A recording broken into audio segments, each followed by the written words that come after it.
it seems like some kind of global governance is in order. Um, why do you think global governance has an advantage over country-based rules? You said you don't think industry-based rules are going to work very well because it needs to be governments to do the governing. But why is it? What makes a global guideline better than individual country-based guidelines?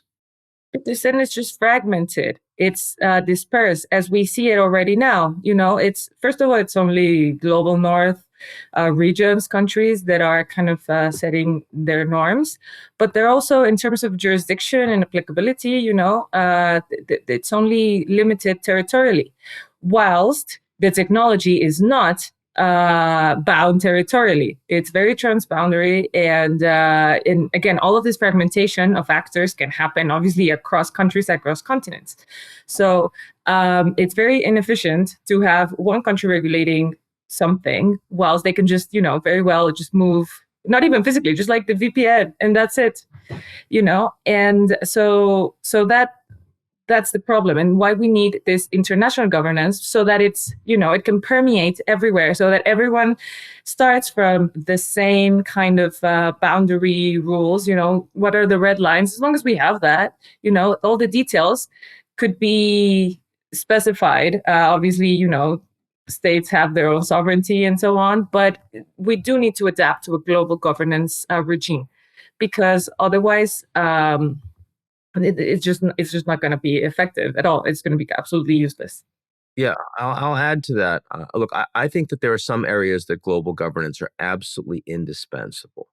For example, this technology is going to be massively proliferated in a short period of time. It's not like nuclear weapons, where it's really expensive and really hard for any government actor to get a hold or handle on them, never mind non-government actors that have proven incapable so far. No, this is, first of all, a lot of things are being published open source that are very high tech, and you've got a lot of people that will use these technologies and tweak them in ways that are either tinkering or nefarious. And so when there are literally millions of potential actors that are engaged in behaviors to support malware or develop new viruses or develop new weapons, that of course requires global governance to respond to. Otherwise, you'll have rogue elements outside the reach of the law that will be deeply problematic for everyone. And the Americans, the Chinese, the Europeans, everyone has an interest in ensuring there's governance for that thing. Also, there are challenges that come from AI, like the disruption of labor forces that we will see all over the world. The IMF just wrote a report that said 40% of all jobs will be significantly disrupted by AI, 60% in advanced industrial economies. Well, we want to make sure that when that happens, that the resources that are deployed to respond to it are done so efficiently. Well, the best way to ensure they're efficient are if you have a single global observatory, a single global institution that acts analytically to assess how those jobs in those sectors, in those geographies are actually being disrupted, like the United Nations does around climate change, a global challenge. Now, that doesn't mean that all AI governance needs to be global. And for example, the Brussels effect is really important. The EU was the first out of the gate with meaningful AI regulation, the EU AI Act, and it's not going to be implemented until 2026.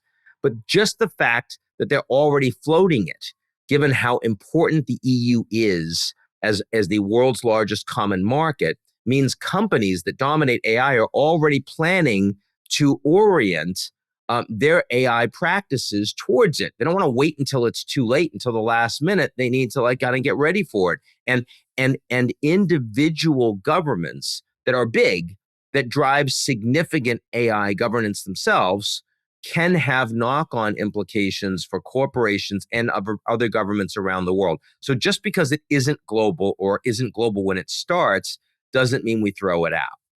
Okay, so if the EU says one thing and then the US has another set of rules, then it's going to be conflicting. It's going to be harder for corporations to comply with. So maybe having that global synchronization is going to help. So it does seem that there are a lot of guidelines and frameworks for doing AI responsibly already. I'm just wondering what's different about the UN's efforts here.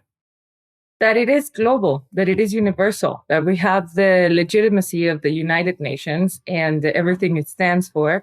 The membership of 193 countries, and again, just the authority of the Secretary General, the moral authority in leadership in this matter. So the fact that he created this body directly to advise him is quite an indication of the level of interest he has on this advancement of the global governance, because it is that important, as Ian and I just mentioned. Again, there are a lot of regulations on climate too, but it's utterly critical that the world comes together and accepts that we've already put 442 parts per million of carbon in the atmosphere. It's essential that we understand methane, deforestation, plastics in the ocean. It's essential that we all agree that we've already warmed the atmosphere by 1.2 degrees centigrade, and we're heading towards 2 or 2.5.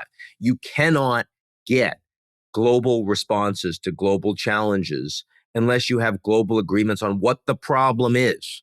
So the first and foremost thing the United Nations has to do is get people together to understand and agree on the nature of the challenge. Even if the regulations are very different, understanding the nature of the challenge together allows the deployment of resources to be more efficient. There's never enough resources to take care of the poorest people. You really don't want them wasted, right? And especially when something's moving this fast.